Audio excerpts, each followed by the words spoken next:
I'm back to share my top 5 Thermomix hacks and tips for you. And the first one to start with is using the lid of the Thermomix as a bit of a funnel to pour ingredients from the Thermomix into jars. So you can use the lid. Now you can use it both ways. I find that if it's, I've got half a serve of green smoothie in here. So I've had once, I make 2 serves of green smoothie, one for now, one for tomorrow. So it goes in a nice airtight jar for the next day. Now, because this lid's already dirty, I'm going to use it this way. However, if you are using it for dry ingredients like a nut meal, like almond meal or cashew meal or anything like that, flours, dry ingredients, I recommend using this side, because the top side, because you can just simply push it in, whereas this one has a little bit of a ridge that will get caught. So we just pop that there, and then you simply use that as, you can be rough. So if anything gets spilt, it's only gonna get spilt onto the Thermomix lid, which is already dirty, and then it'll save you lots of mess. So I use this trick all the time with when I do nut butters, vegetable stock, smoothies, of course, soups, basically anything that I need to, even if I'm putting roasted almonds and I haven't used the Thermomix, I put the lid on and just pour it from the tray all over and then just sweep the remaining bits in. So that's tip number 1. And then to flow on from that, tip number 2 is to how to get the most use out of your spatula. So to get every last little bit out, the thing I recommend to do is to use the top flat part, right at the top there, to scrape everything down. So you can see it's all in there, all everywhere. If you get the top part and you scrape the sides all the way down. Now, just on this, the TM6 spatula is incredible because it's flexible and it works more like a silicone spatula, whereas if you have the TM5 or the TM31 model of Thermomix, it won't be as great. And so you can go onto the mix shop, and even if you have a TM31 or TM5, buy yourself a TM6 spatula, buy yourself a TM6 measuring cup while you're there, and they're just so much more improved. So you can see that now I've scraped the sides down, so it's fairly clean all over the sides and everything is at the bottom.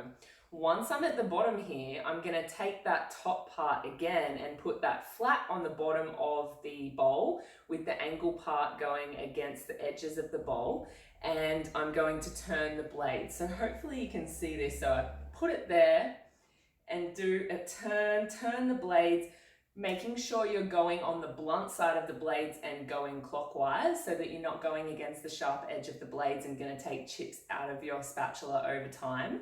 And then, because it doesn't go, we can see now pretty much the whole bottom of the bowl is clean. I can pour so much more from that. Like, I got a lot more out of that, and I mean, you want to get every last little bit because it's always tasty stuff, right? So I'm going to do that one more time where I go around the outer edge, and then because it doesn't quite go from the center of the blades to the outside, I bring it in closer and do a finer sweep. So it doesn't, the edges of the spatula don't actually touch the outer edge of the bowl this time, they're just going from the blades. And then when you leave it down in the middle there, then you'll be able to sweep it out again. So again, another tablespoon of green smoothie for me tomorrow, which I love. There's the first top 2 tips. So you can see that's fairly clean. Like, I mean, for a smoothie, pretty good. But the third tip is about how to use the self-cleaning, whether or not you have a TM6 with the automated self-cleaning function or not. So that's going in the fridge. Now, if you have the TM6, you can just simply go to the manual functions here. You can see self-clean or pre-clean it's called, and you turn the dial and select, well, you add water and or dishwashing liquid if you want. And then you just turn the dial to, if you have something specific in there, like it's got settings like dough or universal, and you can go to those settings and the TM6 will automatically do it for you. Like, it even heats the water now. So it will do a very extensive clean, and then you just have to tip the water out and give it a little bit of a brush, and you're good to go for the next time. So I find that's better than putting it in the dishwasher now, because chances are, even though I have 2 bowls, I'm probably going to use it again before I can fill the dishwasher up. So I don't want to be waiting for it, and 9 times out of 10, if I put it in the dishwasher, I'll grab it out and give it a wash because I need to use it, because I use the Thermomix so often, and I hope you do too. However, if you are short on time, this can take a few minutes. If you're short on time, you can actually just, and this is the TM31 and the TM5 options, fill up the Thermomix mixing bowl. Just 500 grams is the minimum, of 500 mils, and you can see that by that very first dot on the inside of the bowl. So approximately 500 grams.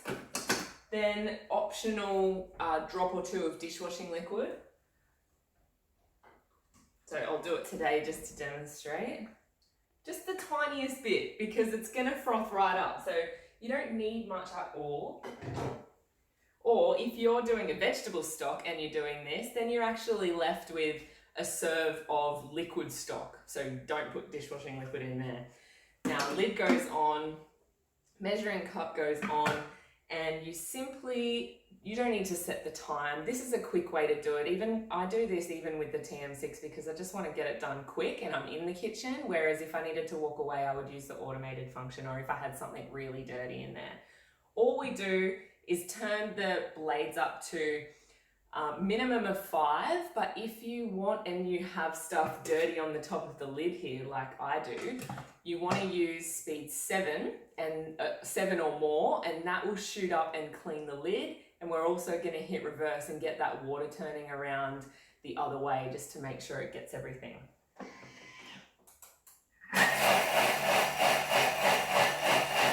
a few seconds on that side, hit reverse wherever that is on your machine, a few more seconds, you can hit reverse again if you want,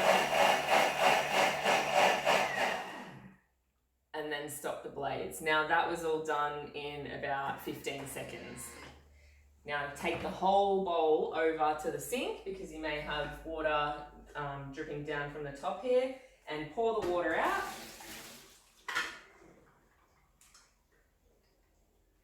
Now you can see that bowl, without rinsing, that bowl and the lid here is fairly clean. So all you need to do now is just a quick little brush, and that'll be good to go for the next thing, and put it in the dish drainer. Next up, I want to show you how to add something like lemon juice or lime juice or orange or something into what the contents of the mixing bowl is, without adding all the seeds in, without using another little juicing thing that you're going to have to wash up. So just with your spatula. So you cut the lemon in half, and it's good because this one has lots of seeds. Now we are going to squeeze the lemon with our hand and use the spatula to get in and squeeze it onto the outer edge. Make sure that you don't get the juice inside the measuring cup, because that's not going to go anywhere. That's just going to stay right there where it is. And what will happen, what you'll see happen, is that the juice goes in, because there's that little gap between the measuring cup and the mixing bowl lid to let steam out as a safety thing, so it doesn't pressure cook. And then all the seeds will not go into the dish. So if you come across a recipe where it says add lemon juice and it's kind of mid-recipe, you're not in towards the end, then I skip past that step. And when I put the lid on, and once everything else is in that needs to be in, this is when I do that, so then I don't have to take the lid off again. And this goes for all models, the TM31, the TM5, the TM6, they all have that little gap and they all do that little trick. So I wonder if you can see this now. All the lemon juice has gone in, and that's going to make a bit of a mess, but all the lemon juice has gone in and all the seeds are around the edge of the measuring cup. Just don't take the measuring cup off, because the seeds then may go in. my final tip for you today is how to use some baking paper and save mess cleaning with your Varoma. So the Varoma is great when you're steaming chicken and fish especially. However, we can find that the holes do get chicken and fish stuck in them. It's not bad, but it does mean that you just have to get in there with a brush and not just a cloth over the top. We get inside the holes. So the best way to avoid that is to soak a piece of baking paper. So take off a piece of baking paper about the size that you want to use, then completely soak that under the tap and scrunch it into a ball. You've done that, you just open it up and put it on, spread it out onto the Varoma tray or the dish underneath, whatever part you're using, or both. And then that way you can simply, when you finish steaming the fish and the chicken, you simply take that off and you throw it away. That saves you a lot of mess. They do have a product on the mix shop now where it fits perfectly. There's like a silver tray. I don't think it's made from silver, but it's a grey tray that fits perfectly inside this Varoma. Just the top tray only, I believe. And that is a reusable thing that just replaces that. And if you don't have that, use this. That will be awesome for you. Some extra bonus tips while we're on the topic with the Varoma is to do what I've done here and use the lid as a dish underneath. So if you're taking the Varoma off the top, obviously you don't have a measuring cup in, taking the Varoma off the top to check if it's done, use the Varoma lid upside down like this, and that catches any draining water that will still be coming down through when the steaming has finished. So that's another mess saving tip. You don't pick that up and put it on the bench and let all the water run over the bench. And the same thing, it fits with the Varoma tray. If you've got something on there using the layers, which I hope you do, you can keep this Varoma tray on top. That fits really nice onto the lid as well if you want to check what's going on in here and what's going on in there.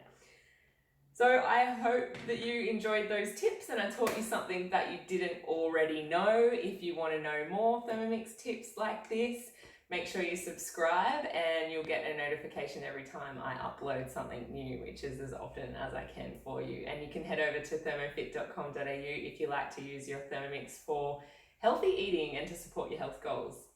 See you soon.